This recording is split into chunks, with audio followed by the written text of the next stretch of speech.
The ultimate protection, in my eyes, is to be someone who is a close friend of Allah subhanahu wa ta'ala, a wali of Allah subhanahu wa ta'ala.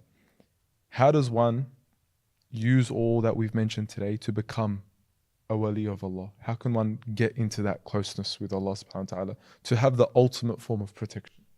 You know, somebody asked Imam Ahmad ibn Hanbal rahimahullah, what's the distance between the earth and the arsh of the Rahman, the throne of Allah? What's the difference? And he said, da'wa sadiqa min qalbin sadiq. He said, an honest call from a pure heart. That's the difference between the earth and Allah's throne, which is, you know, the one of the greatest creations of Allah Azza wa Jal, right? Above the seven heavens and the seven earth. What does that mean? The closeness of Allah Azza wa Jal comes from here, right? It's within us. It's me opening my mind to Allah. It's, you know what I said to you in the beginning, which is dhikr is in every single form of ibadah. When I'm in my salah and I'm able to do what the Quran said to Rasulullah sallallahu alaihi wasallam in Surah Muzammil, tabattal ilayhi tabtila. Cut yourself off of everything except for Him. That is the closest, that's the closeness you feel. You can't get closer than that. In the hadith of Sahih Muslim, it says, أَقْرَبُ مَا يَكُونُ الْعَبْدِ. The closest a human can get to Allah is when they're in sujood, when they're in prostration. It's in the mind, that closeness. Allah will open His closeness to us when we're able to free ourselves from our surroundings and the world, especially when we're worshipping Him.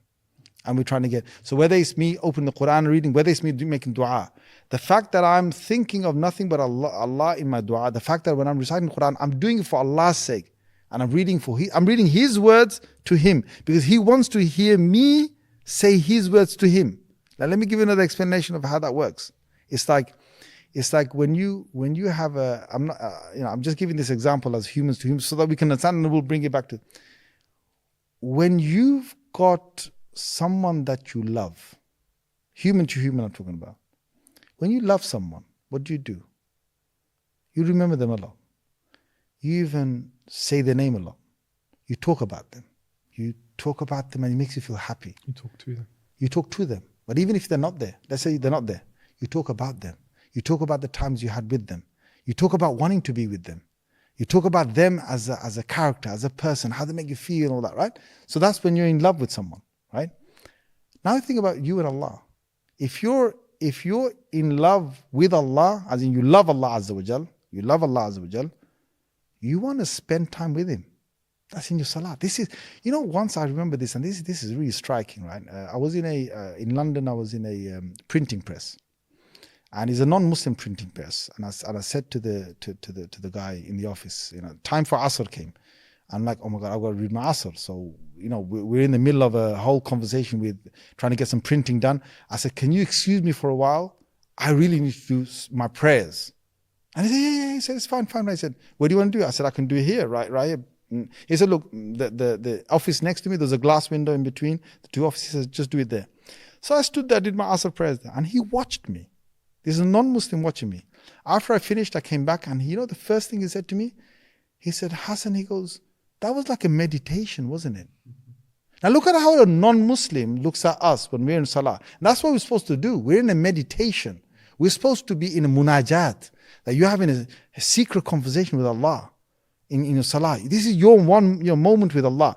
When you're in that, you are now going in the ranks of the closeness to Allah. And the closeness to Allah is darajat. There are many levels of getting close to Allah. And each time we do these things, when we cut ourselves off from other thoughts except just for Allah, each time I do the dhikr of Allah, I'm remembering Allah, I'm saying His words, because we love Allah, right? I'm saying your Quran, your words, I want to repeat them back to you because I love you, right?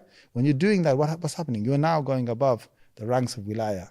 And you're becoming slowly the Wali of Allah. And the Wali of Allah is not just one rank. There are several ranks. So they say the Adna Wali, the one who is the lowest Wali of Allah, as in one who's close to Allah, is the one who does the 5 daily prayers.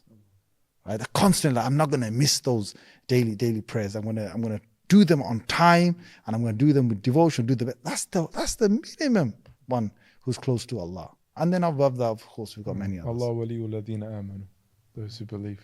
And then I also say yukhrijuhum min al-dhulumati ila nur, because Allah is close to you. He takes you out of darkness, puts you into light. La ilaha